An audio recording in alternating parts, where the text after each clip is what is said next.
Gathering at the steps of historic Old Main is one of UNC Pembroke's oldest traditions, dating to the construction of the building in 1923.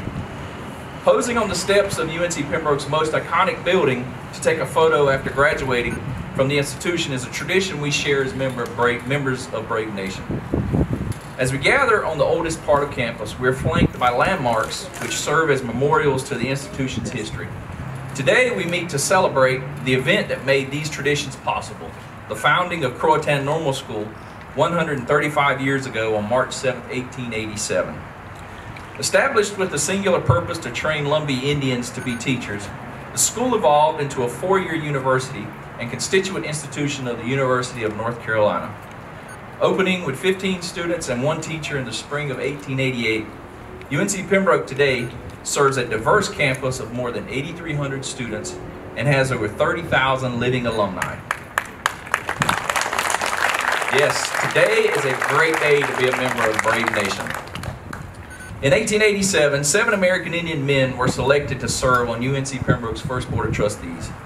They were Isaac Brayboy, who is my great-great-great-grandfather, James E. Dial Sr., Preston Locklear, Reverend W.L. Moore, James Big Jim Oxendine, John J. Oxendine, and Olin Oxendine.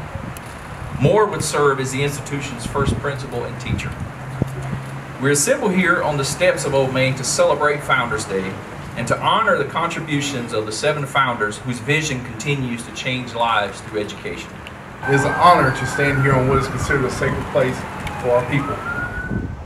Before those 7 came together to establish the normal school, education opportunities were very limited for Lumbee children. Those 7 founders had a vision which would transform this community. But 135 years later, that vision draws students from across the globe to follow that original dream of education. Like so many Lumbees who are putting their degrees to work all across the world, I am a product of this dream that was established in 1887, as Lawrence said, to train American Indian teachers. With a master's degree in teaching and an undergraduate degree in political science from here, I also walked in the footsteps of those educators who received an education in those early days. My people don't take the sacrifice and commitment of these 7 men for granted. Some of them gave of their own money, while others gave labor and talent to construct the first buildings. We know we stand on the shoulders of our ancestors. It's an ideal that I take very personal today. It's an ideal that this place represents a hope. It represents an opportunity for young people to better their lives. It represents something that the Founding Fathers didn't have when they asked the legislature and the delegations to give money for this institution.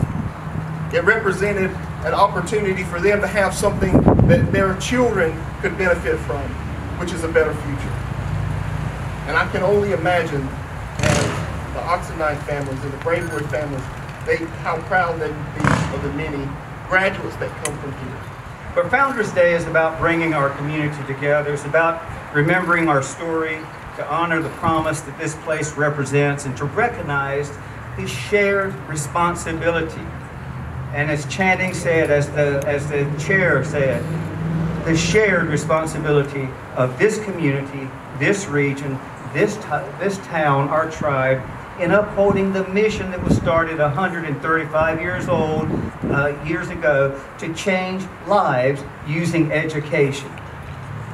This university has a great potential in front of it, but it won't develop that potential unless a lot of people, like those folks in the past, had vision, had courage to make it happen. UNC Pembroke is here today, and we are who we are because of our founders. And any family members of W.L. Moore who are here, you please stand and remain standing. And the family of James Big Jim Oxendine, stand and remain standing. And the family of John J.J. Oxendine, stand and remain standing.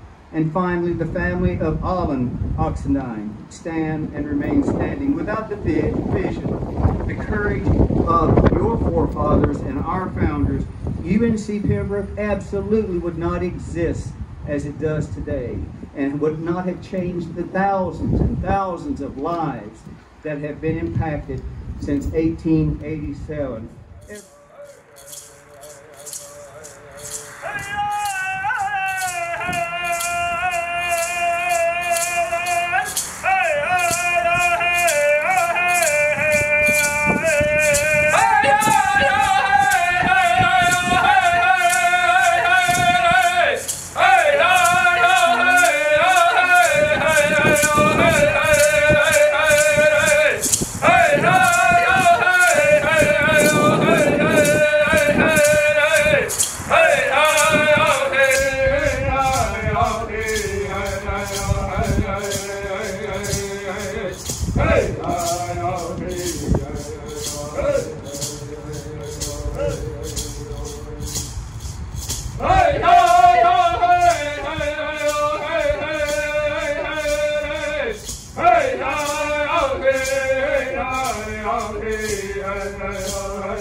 Thank you.